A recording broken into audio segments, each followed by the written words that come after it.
Eastern Standard here.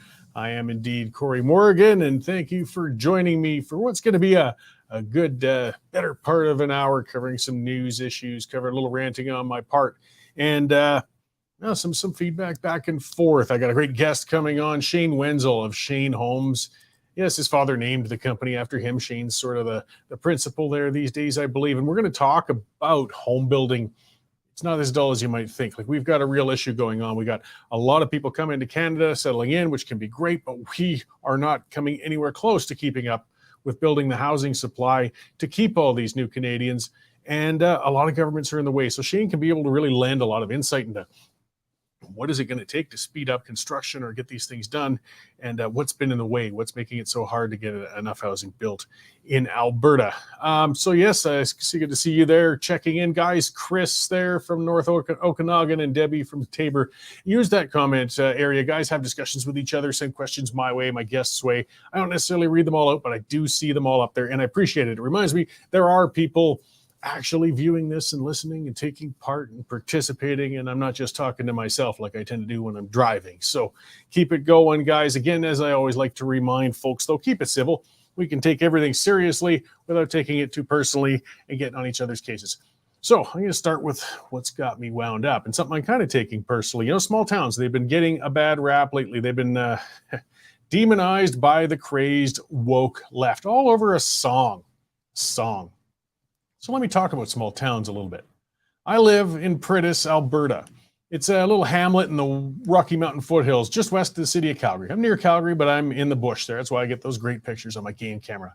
And it's a diverse community. We got people of all sorts of backgrounds and such, because a lot commute to the nearby city of Calgary. But the prime local industry is ranching. It's a small town. Now, with my house, it has a lot of history behind it. Back in 1920, there was actually a sizable tea house built on what's now my property. And when the owner of that tea house retired at the start of the 1960s, he sold the home to a couple who had 8 children. Yeah, they were big families back then. But that big old tea house was ideal for such a big family. Unfortunately, it was also a fire trap. And in 1962, the house burned to the ground, and a family of 10 people found itself homeless. So then what happened? Well, the community stepped up. The father and the older children were actually housed in a nearby community hall, and the mother and younger children were sent to Manitoba to live with extended family. Neighbors from our area pitched in, and they built a modest log home on what's now my property. The family's period of homelessness was terrible, but relatively short, and that was thanks to the effort of the community. I learned about that part of my home's history when some of those kids, now who are older than I am, came to visit Jane and I at our house, actually. It was a very emotional reunion for them, seeing the place where they grew up back then. Now, going further, I used to own the local pub in Pritis. I talk about that now and then. And if you really want to know everybody in your area, run the local pub. I tell you, everybody comes by it one way at a time or another. Now, in the last year before I sold that pub, we were robbed twice in a matter of weeks. The cost of the theft and the damages caused by them set us back dearly, and it was stressful. It was autumn. Our slow season was approaching. And I mean, the pub was profitable, but the profits were pretty modest, and we were in a tight spot. Now, within hours of the first robbery, a neighbor actually brought over a piece of plywood and cut it for us to secure the door where the glass had been smashed out. And the day after that, local children created a bunch of fantastic notes and pictures that they decorated the door with. Yeah, these pictures and drawings thanking us for running the local business and everything. It really brightened my morning in a dark time when I was going to open my boarded up door in the pub for the day. The owner of another pub in a nearby town, a competitor, held a surprise fundraiser for us, and our community made a point of patronizing our place more than ever to help us get back on our feet again. It helped us financially and emotionally get through what was a tough winter. Now, we've come together in Pritis as a community for our neighbors when, well, they've lost children, lost homes, even when they've lost pets unexpectedly. And it's hard to find that kind of local support network in a city. But what does it all come down to? In small towns, we take care of our own. And that's the line, that's the main one that the woke are losing their minds over in Jason Aldean's hit song, Try That in a Small Town. Somebody dared to say we take care of our own. The insane left is claiming that line has hidden racist undertones. As not only is that a load of hogwash, it's insulting to cut down what's actually such a beautiful thing as the protective civic spirit of small towns. It has nothing to do with race. I don't doubt small communities and countries with people of all races are similar in that sense of community and protecting their neighbors. If anything, people in cities should be looking at ways to emulate the tight-knit communities of small towns. It feels good to know your neighbors, to be able to help your neighbors and to be able to depend on your neighbors. And you don't need to be in a small town to try and develop those relationships. Aldean makes a valid point in his song. He mentions things such as people being sucker punched on sidewalks or old ladies being carjacked. These things don't happen often, if ever, in small towns, as the perpetrators don't tend to get away before locals can get their hands on them. In the city, people have been trained to look the other way rather than intervene for their neighbors, and it's a bad trend. Yeah, sure, crime happens. My bar was robbed in a small town. It should be noted, though, when the criminals were caught, it was found they came in actually from the city to rob us. I didn't need a bouncer when I had my pub. The local regulars took care of that in my bar, and woe betide, and it happened, to visiting folks who might think it's a good idea to start trouble in a small town bar. It's tiresome watching race baiters trying to find evidence of racism in everything. Why go ballistic over a song celebrating and pointing out one of the benefits of living in a small town? Why are some people so obsessed with division that they have to inject racism into a song where there was none? Look, they might not be for everybody, but small towns are great, folks. I'd recommend to anybody who can work remotely to get out of the city. Cities are crime-ridden, overgoverned, and running out of housing. They're crowded. Small town living is cost-effective, the air's fresher, it's safer, and most importantly, in small towns, we take care of our own, no matter what color. So I just wanted to get that out, guys. You know, I just had to counter that. I know people have been discussing that song and the pushback and those Harridans on The View talking about how evil and racist that song was. Again, no basis. No basis. We just have to inject that division. Guys, I'm here to defend small towns. I love them, and they're good people, and it's just ridiculous to watch the woke come down on them. All right. So normally at this point, I go to our news editor, Dave, to check in and see what's happening in the news, but he is indisposed today. So you're stuck with me right through till we get our guest. That's all right. We got lots to talk about. So something that happened this week too, which was interesting. I had a package waiting for me. It was actually a picture of it was tweeted out by James. And this was on my desk. It says acid tabs for Cory Morgan. I get a lot of interesting stuff sent here to the Western Standard office, and this was a different one. What the hell does that mean? Have we got a bunch of LSD showing up for me? I mean, you know, come on, my head's already kind of screwy enough as it is. What's going on? Either way, once I got here and got to realize the other side of the envelope, so I guess they understood there was going to be some confusion, perhaps.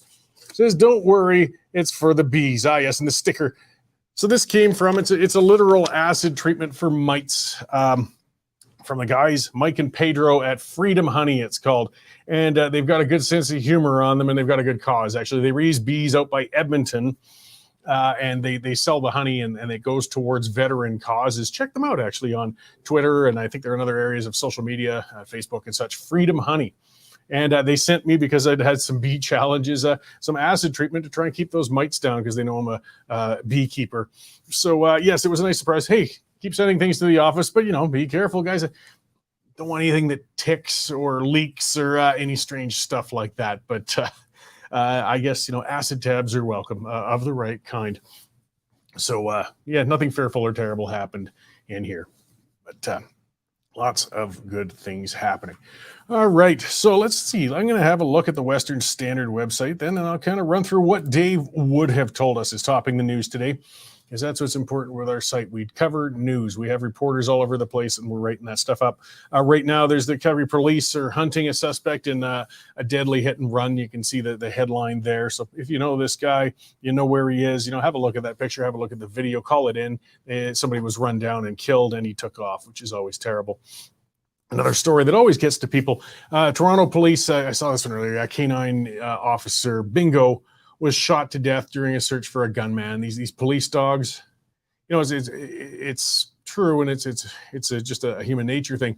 We always, I mean, we get upset when anybody, you know, anybody who's not a sociopath gets upset when you hear about a death or a shooting of a person, of course. But when it's the helpless, or when it's others that are innocent, like a dog, it really gets to us. You know, this dog was just doing what he felt was a good job, and running out there and doing it right. And, you know, I imagine the dog gave its life, and it saved probably a human officer.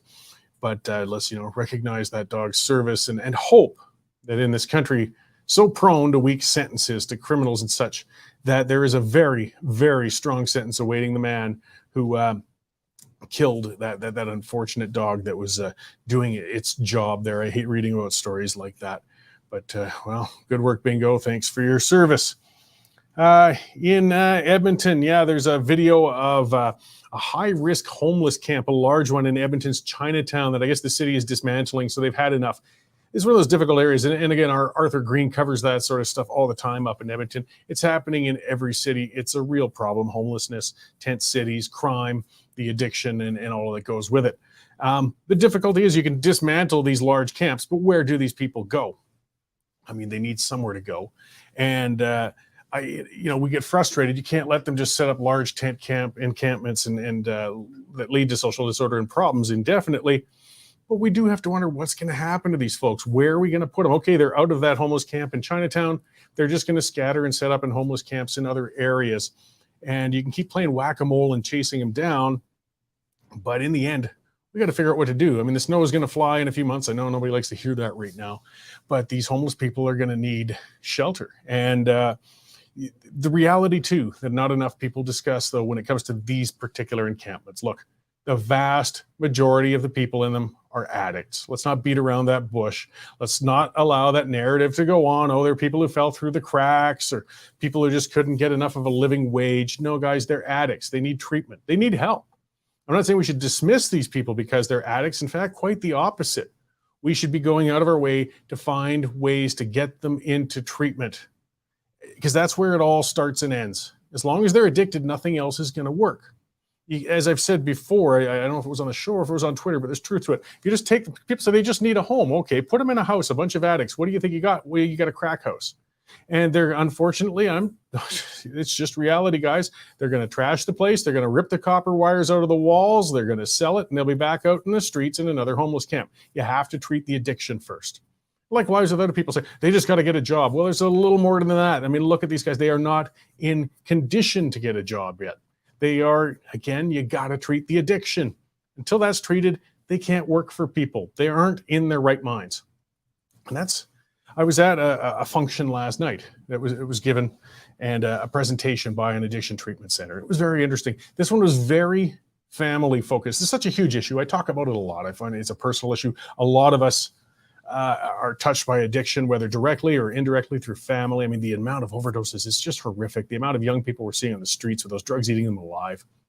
But what's interesting with the success rate of this particular program, I was looking at the presentation from, very family oriented. They don't just treat the addict, they treat the surrounding family. Because of course, when a person's in the throes of addiction, and it can come from an intact family, a high income family, or a low income family, it can happen to everybody. And that's what's got to be remembered. But having that network of family around them is so important for recovery later, because getting off of the drugs, that's great. Of course, that's where you have to start. But the harder part's the long game. The harder part is staying sober.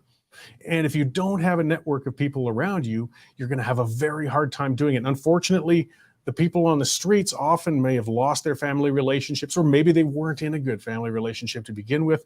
We've got a very complicated issue in trying to help them. I mean, I know people say, well, just get them in and stuff them into treatment. I'm along the lines of compassionate intervention. I agree with that. But remember, this treatment, the place I saw the presentation from, the average inpatient time is 277 days. It takes a long time, a lot of resources, and a lot of work to take somebody out of that state and get them functional again. So be prepared to spend a lot. I think it's an investment in our society. I tell you, I curse about a lot of spending on a lot of things the government does, but I do believe we should spend on those who can't take care of themselves. And some people who can't take care of themselves are people who are in the throes of advanced addiction. I think we have a moral obligation to help them however possible. And you know, we do have laws. I've talked about that before with a family member we had to actually put into a mental health facility for a while, and he's out now and settled in, and that's great. But there is a means to commit people if they're in a state of mind where they could hurt themselves or others. Well, you know what? I don't see why we can't declare a lot of the people, at least when they're addicted to the point of living on the streets, and just say, face it, they're going to hurt themselves if we leave them where they are. We've got nothing to lose in intervening. I know it infringes on their liberty, but this is the point where you step over that line. Either way, it's an ongoing thing. So yes, Edmonton's dismantled that big tent city, and well, still, it's just a symptom of a bigger problem. All right, let's talk about another problem in housing in general. And that was just an unintentional segue into it, because we do have a shortage of housing. The rents are going up. Real estate prices are going up. People are having a hard time getting into a home. But at the same time, the people who want to build those homes are having a hard time getting the ability to build them fast enough to keep up. So I have Shane Wenzel from Shane Homes on. He's been on before, and we can perhaps find some of the problems and holdups there. So thanks for joining us today, Shane. Thanks for having me, Cory. I really appreciate it. I can't remember exactly what the tweet was. It was something that got you quite stirred up, though, a little while back with housing, because, I mean, people are pointing fingers all over the place, but they won't address the real issues of why we can't get enough housing built to keep up with demand. Can you kind of expand to start this off? Well, yeah, I think what really ticked me off on the original tweet that I'd made was just the Housing and Affordability Task Force.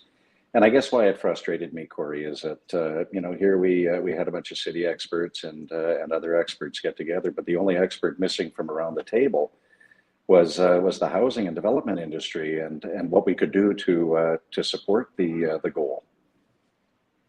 Yeah, well, and I mean, well, again, we're just going to frustrate ourselves when we try to look for common sense in the realm of government and committees and task forces, but all the same, we should still call it out when, boy, if it was a medical thing, they would have doctors involved in it. If it was an energy thing, presumably they would have energy producers at least contributing.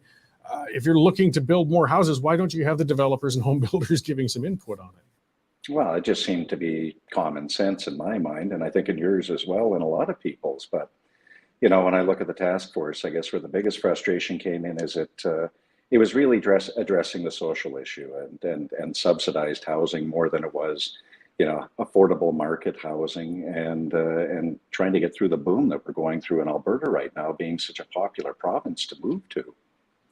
Well, that's it. We've got a great interprovincial and immigration coming into Alberta. I mean, there's a great future. It's a great place to move, but we aren't keeping up with that demand.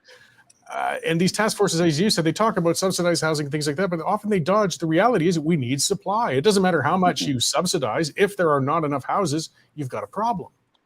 Yes. Well, and that's what we're experiencing right now. I mean, not only do we have, supply chain issues, we're still managing a bit of that. We're dealing with labor issues as well.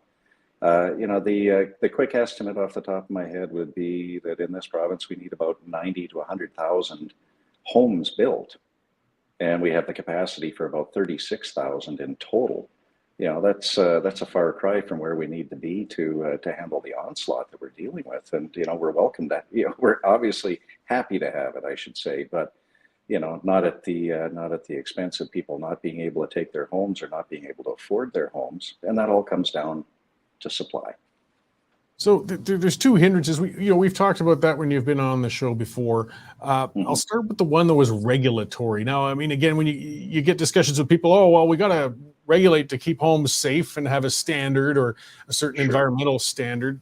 But sometimes, I mean, there's just too much.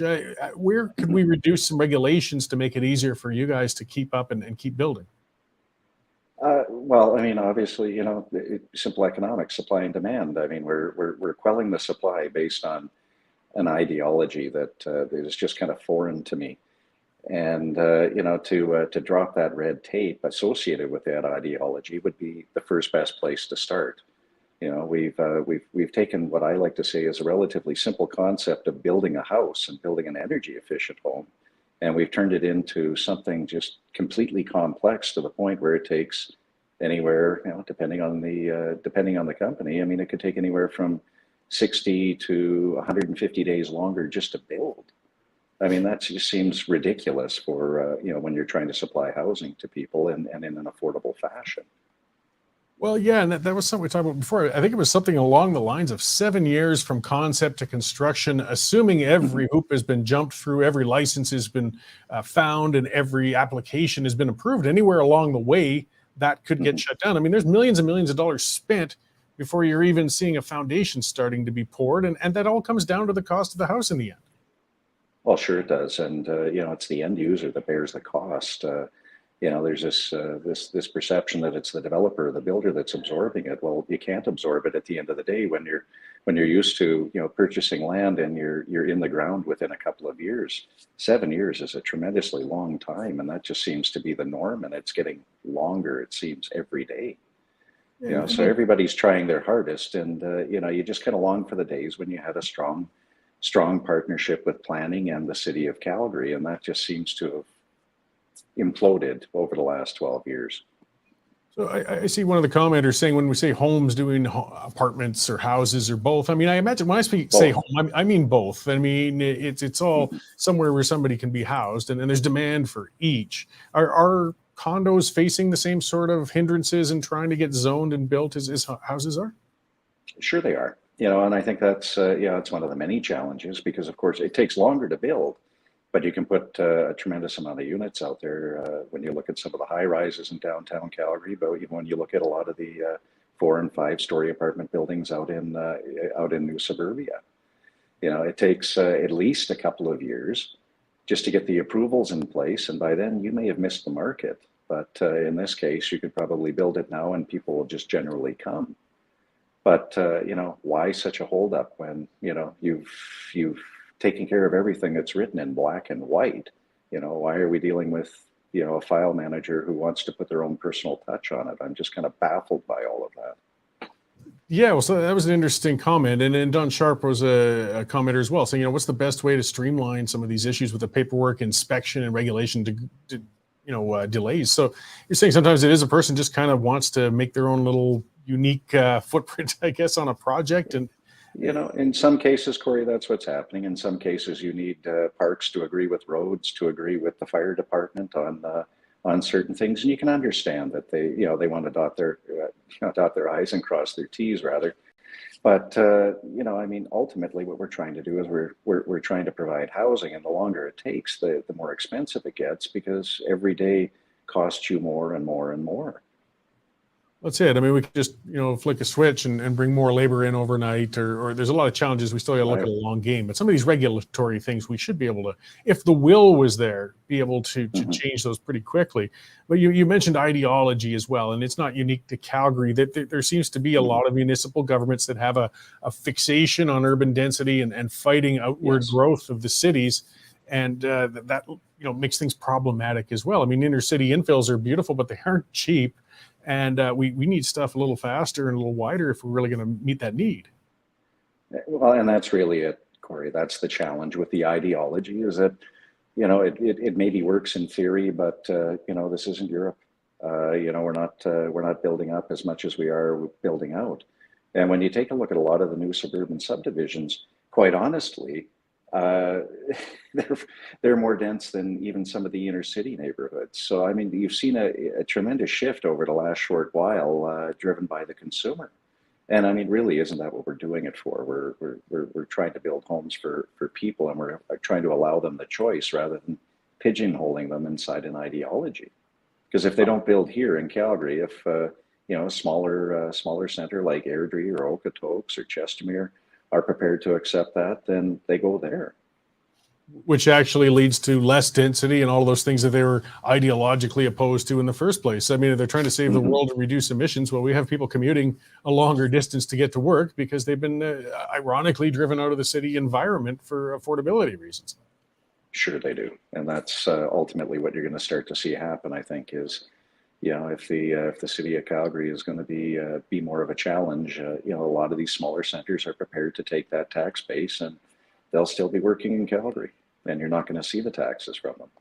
Well, and we're seeing that in Calgary, for example, with the industrial for sure. If you go north of the city into Hmm. the Rocky View, holy cow, are they putting up Yeah. warehouses and light manufacturing and all sorts of things? And it's no coincidence that it's just north of the city line. Uh, Hmm. the city's not winning when they're trying these battles. No, they're not, and they're losing out on about another 1,000 acres of that too. So, I mean, again, it gets back to the solutions. As you said, I mean, we got multiple levels of government. That's part of the problem too, and they aren't Hmm. necessarily getting along. I think the federal government, I saw some signaling. I mean, they're trying the carrot approach with some of the municipal governments, saying they'd have transfers if municipal governments could come up with ways to expand their housing supply. But if you aren't directing that money directly, it could, of course, just fall into that municipal pot, and they still could hinder outward growth of housing, I guess. Well, that's exactly what you're seeing happening, Cory, and I think that's again kind of circling back to the housing affordability task force rather. The focus has been on social or subsidized housing because now we've created a problem. We've created a pricing problem and an affordability problem. And that seems to be where a lot of that's getting directed. And good on them for taking on that issue. But the biggest challenge past that is we're already constrained with labor. So how are you going to build it? You've come up with this great plan, but how are you going to build it? More importantly. Yeah, I mean, you subsidize socialized housing, and then when you pour money into that, when you have the labor crunch, well, then you're actually just going to put the prices of things up even higher because you're pulling the labor and supplies into another area. It turns into a self-feeding monster. Another issue we've got, and it's not just the people at the level of needing subsidized or socialized housing, but people are in, if they've recently bought into an existing home and they came in tightly on the financing, the interest rates have been going up, and suddenly they're finding themselves very, very crunched right now and making that mortgage payment. And that's the new challenge that we have, and we faced that last month, where we had 10 homeowners who couldn't take their homes because they no longer qualified with the increase in the rates, and of course now they're requalifying under the CMHC stress test rather. And that just added another 2.5, 2.75 points onto what they have to qualify for. So they no longer qualify for a home. So they were that close to achieving their dream, and now that's gone for now.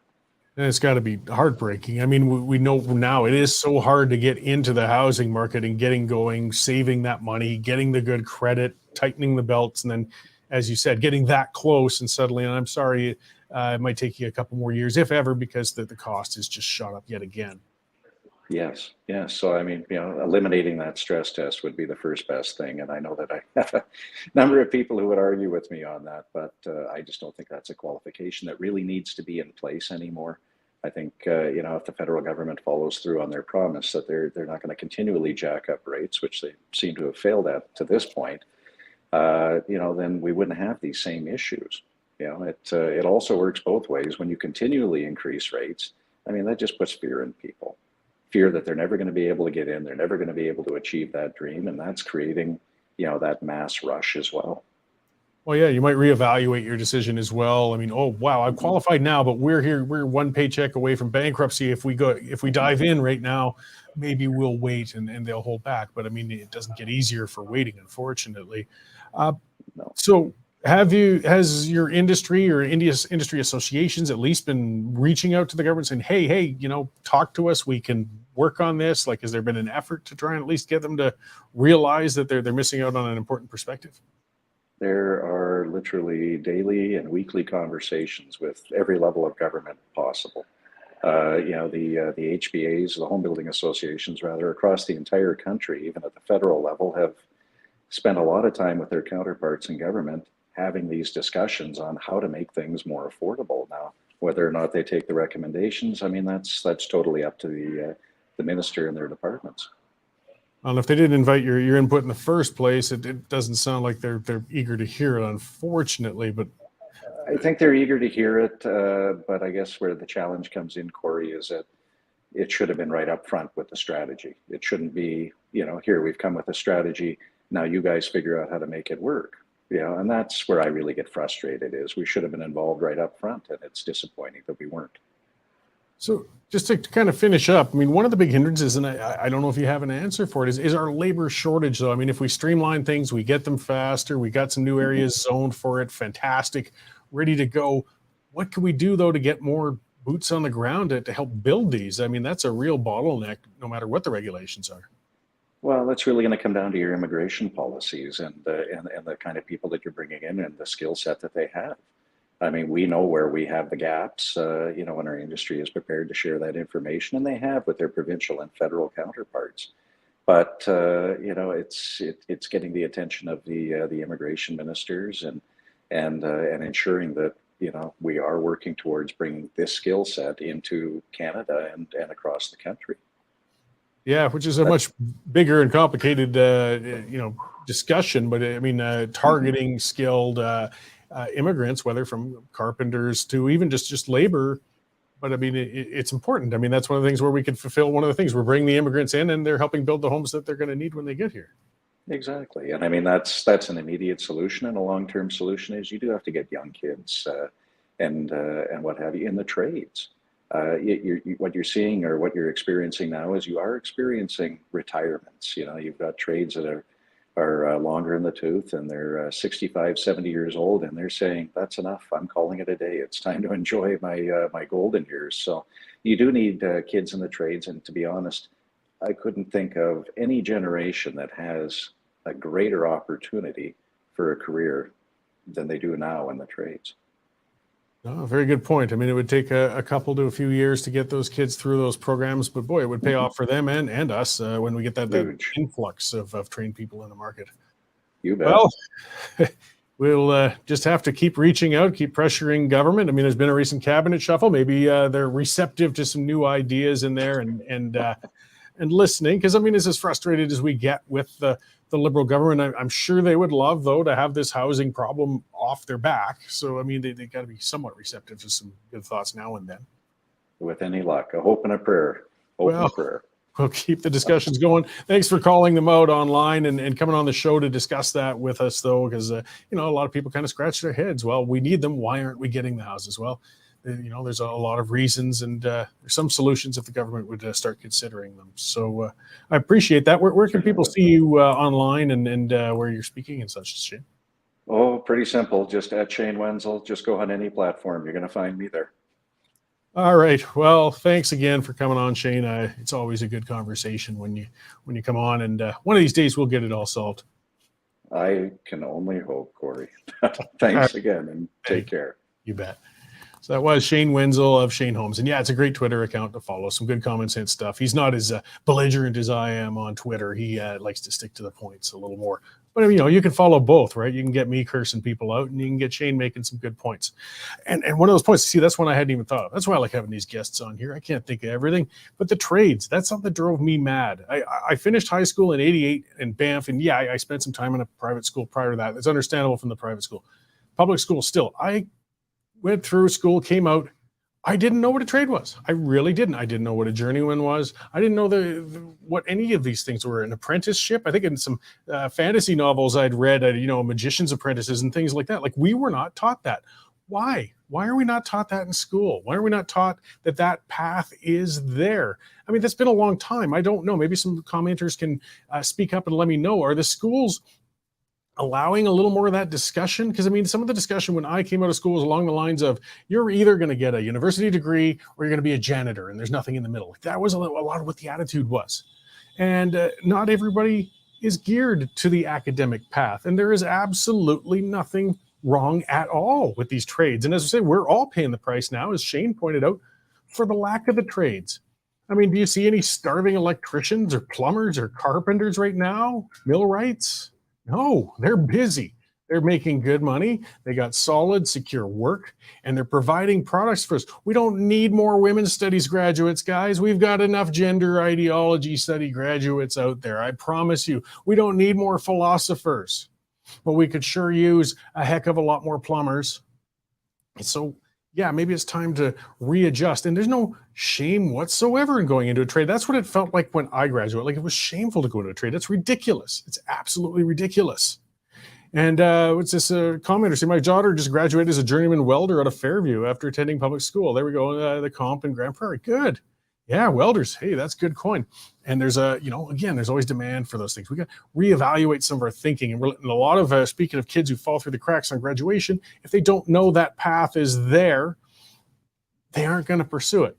I ended up in the survey industry as a helper for a surveyor and climbed the pole that way. But I didn't have any, I guess, aspirations to be an electrician or any of those trades. But even if I did, I wouldn't have known where to begin. I really wouldn't have. And our schools should be teaching us that. That's some of the basics. That's some of the things. So nobody should get out of school and not know what the potential career paths are. So we're really failing ourselves. We're failing our students. And it's not good for any of us. Yeah, Paradox is saying they stopped vocational schools at some point. And I think some of that was, again, they made a stigma about it, right? Like they made it sound as if, if you go to a vocational school, it's a lesser thing. Yeah, well, look, the kind of home your average mechanic is living in these days. They're making really good money. Those vocational schools weren't where you put the loser kids. There were places to put kids who were looking at a different educational path. It doesn't mean they were, and that's what I mean. We got to change that mindset. Just because they're not into reading philosophy or doing high math doesn't mean they're stupid. It just means they might be hands-on workers who are important, and they should be embraced. They should be trained with what they're showing the aptitude towards. And everybody gets into the things they need to. This is the third we're saying heavy-duty automotive and agricultural technicians. All these positions are out there right now. And how many more people do we need graduating with degrees in interpretive dance, right? Speaking of schools and how absurd and ridiculous and bad they're getting, I'm sure a lot of us, have seen that story, and I'm probably pronouncing his name wrong. Is Richard Bilkzo, and he was a principal over in Ontario, and he was with the Toronto Regional School Board with them, and he'd taught. He's 60 years old. He's a career teacher. Taught on both sides of the border. He'd worked in upstate New York in inner city schools. He'd taught up in Canada. He'd spent time. He went to a diversity course, a trainer, one of those things, a person whose specialty is basically trying to train us all somehow in diversity. And I guess at this seminar, it was taught by a woman named I guess I could be mispronouncing as well, Kiki Ojo Thompson at the Kojo Institute. And that's her thing. She charges like $6,000 for a 4-hour Zoom seminar on diversity. I mean, there's quite a racket on this stuff, guys. But she went on the tirade. And we've seen videos of those sorts of things. And she was going on about how awful and racist Canada is. And then she said that Canada was more racist than the United States. I mean, it's a fool's game to talk about who's more or less. Anyways, I mean... And again, the discussion comes to, so you're denying there's racism? Nobody's denying there's racism. Nobody's saying we shouldn't be calling out racism and stopping racism. But when we go to these extremes of everybody should hang their head in shame because we're all somehow inherently racist, it gets tiresome. This man spoke up and said, whoa, wait a second. And he said along the lines of, look, I've worked both sides. We're not more racist here in Canada than in the States. Well, she was furious. She was furious. And she called him out and she berated him. She called him a white supremacist. She called him the works. And again, as a progressive, he was a progressive man. There's nothing worse you could be called than that. And I guess at a future seminar she gave, she basically brought him up in another lecture saying is it exemplified the forces of white supremacist resistance. Using him as a white supremacist example is what she was doing. She wouldn't lay off this man. And he was bullied. The Toronto District School Board wouldn't stand up for him. It stressed him out. He went on leave. And then he actually sued the Toronto District School Board because of that. And they turned around, sued her, the diversity person. And this went on for a couple of years. But then they started calling him out. They started character assassination on this man and trying to claim that he's, again, some sort of white nationalist. It got to him. And he committed suicide a few weeks ago. What a waste. What a waste. The stress of this brought down his career for just daring to question some of the rhetoric at one of these seminars. And this is what teachers are expected to embrace with some of this self-loathing. And they get bullied. They get swarmed. Some of the online discussion I've seen, and again, I play on Twitter. Yeah, Twitter's a nasty place. But the vulgarity of one, and I can't remember her name. It doesn't matter. If you want to look at my Twitter scroll, you'll see it from the other day. She had a whole thread about this guy on basically calling him a white nationalist. And she called it, he unlived himself. Yeah, she wouldn't even say suicide. He unlived himself. They're making up words to try and sugarcoat this man who was bullied to death. Literally, bullied to death by this swarm of these woke diversity people. Yeah, I don't doubt. And that's some of the things people call it. Well, he obviously had existing mental health problems. Probably. A lot of people can take a lot of stress without reaching the point of suicide, but it doesn't matter. Amanda Todd was a young girl who was bullied online and shamed, and she committed suicide too. And are you going to shame her saying she was weak of mind? Because that's kind of what they're saying about this man, because she couldn't take it without leading to that outcome. It's disgusting. It's disgusting. And these are the people who call themselves woke. These are the people who call themselves the sensitive ones, the ones that are trying to make us all love each other. What a load of crap. It's gone too far to the extreme. And it's so wrong. These are the kind of folks who say things like Jason Aldean's song was about racism when it's not there. And, let's go back to some old words of wisdom, okay? And that would be with, old fairy tales, myths, things such as that. But the boy who cried wolf, you keep calling something out, calling something out, calling something out.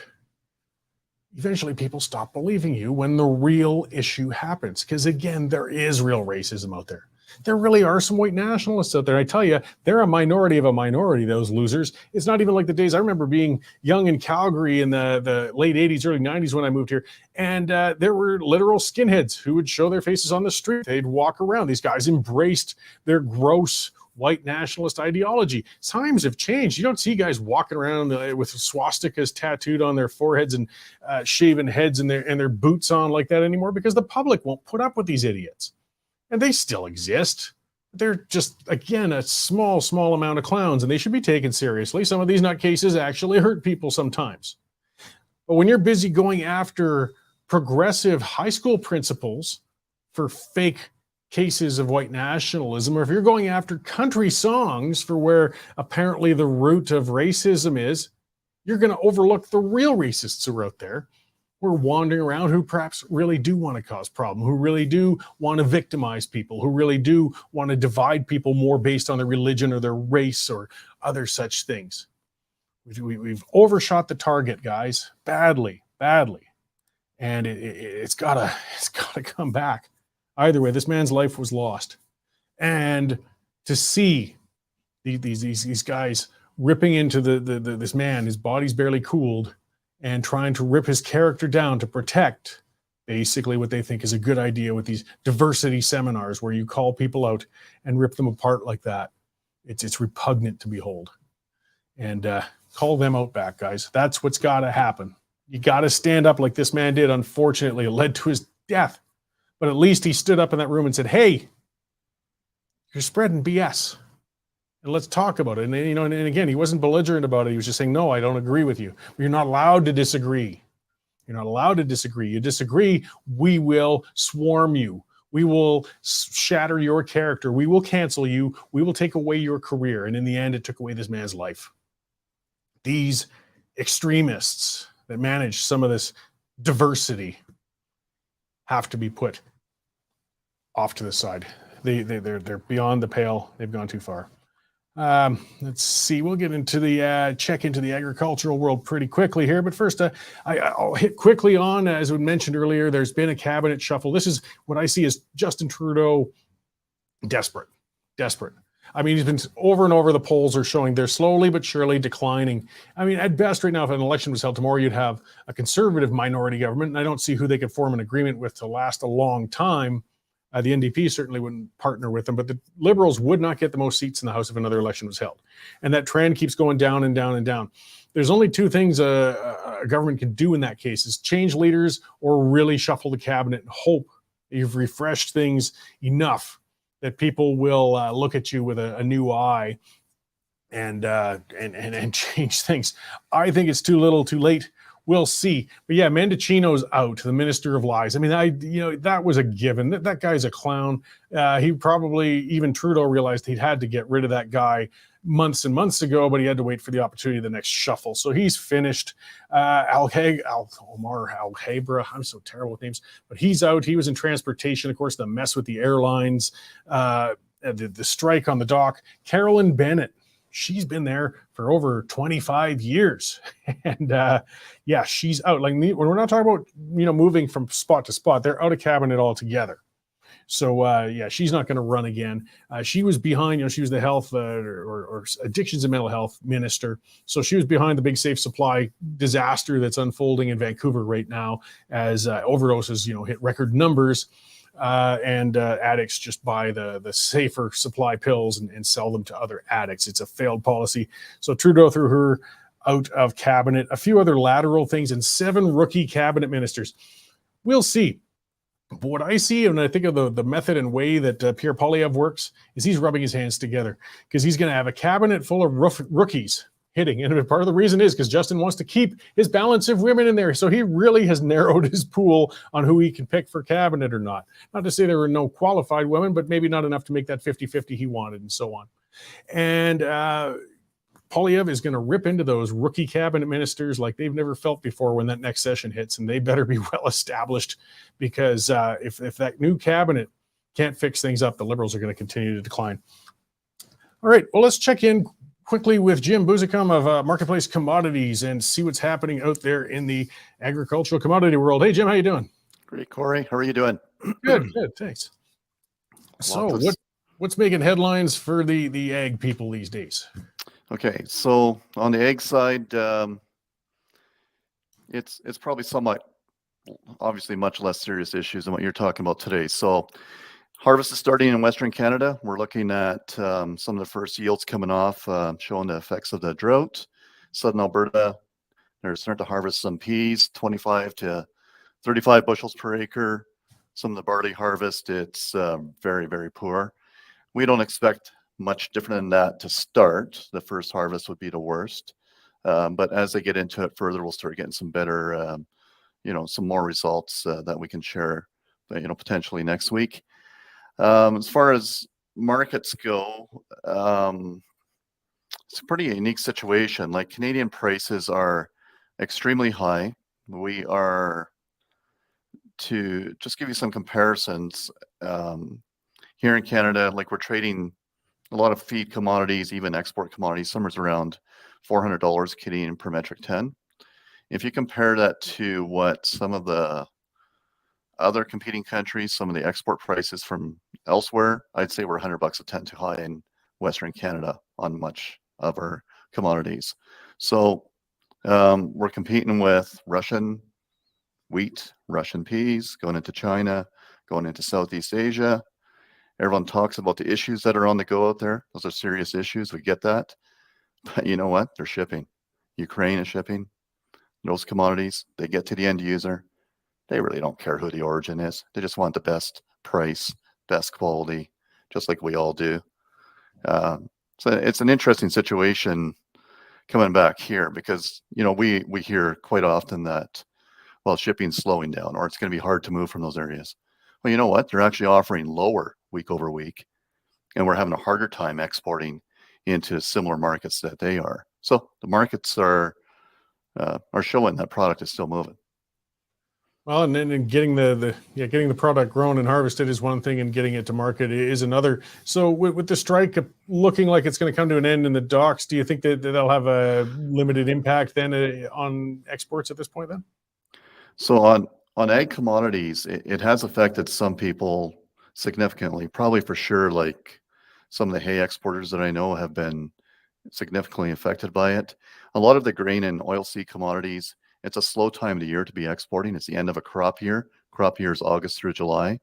So if things open up, things will probably return to some level of normal.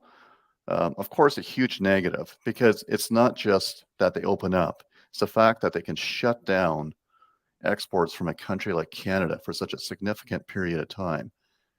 That keeps buyers wary about buying too much, too far out from even a first world country like Canada. Can you believe it? Yeah, well, it's similar to the issues we have with our energy market as well. I mean, when we can't seem to get a multiple pipelines to get to Tidewater to export our products, it reduces capital investment in the energy market. I don't see why it wouldn't be the same with agriculture then. If you can't get it out, there's not much point in growing it. It's absolutely that. It's all of that right back to here, just investment back into this industry when it's hard to move it out. And it seems like you're always fighting another red tape battle to make it happen. Well, let's hope that the ports remain open, and maybe that shakeup and the reality of how vulnerable we are might inspire some of our regulators to try and secure our export ability a little more in the future. You bet. Thanks, Cory. All right. Thanks, Jim. I'll talk to you down the road. All right. See ya.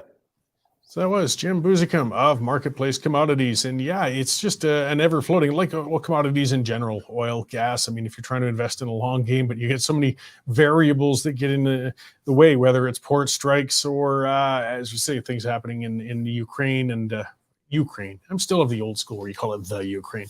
And, weather patterns around the world, but it's an area of specialty. I can't imagine the amount of reading that Jim and his coworkers over there have to do to keep up with the commodities in general. So check them out, guys, if you're an ag producer or looking into those ag markets, marketplace commodities, and you can get a picture of what's happening out there in those markets.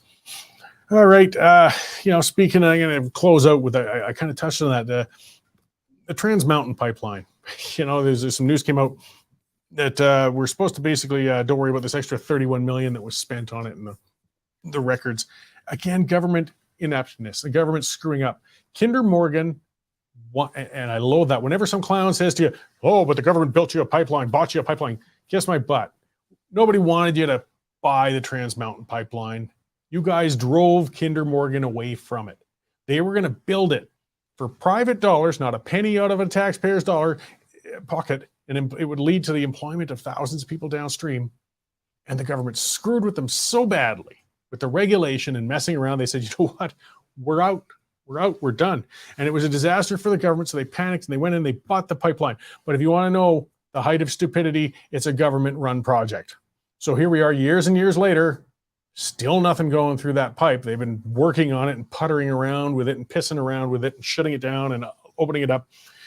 The costs now, the current estimate is $30.9 billion from $7 and some billion only a few years ago when the private market was going to build it.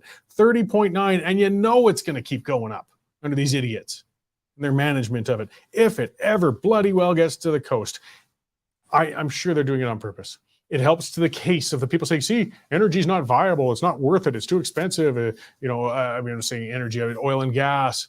No, only because of the bloody government. Only because the government makes it so inefficient to get it to the coast. They're dragging their feet on purpose, which is almost criminal.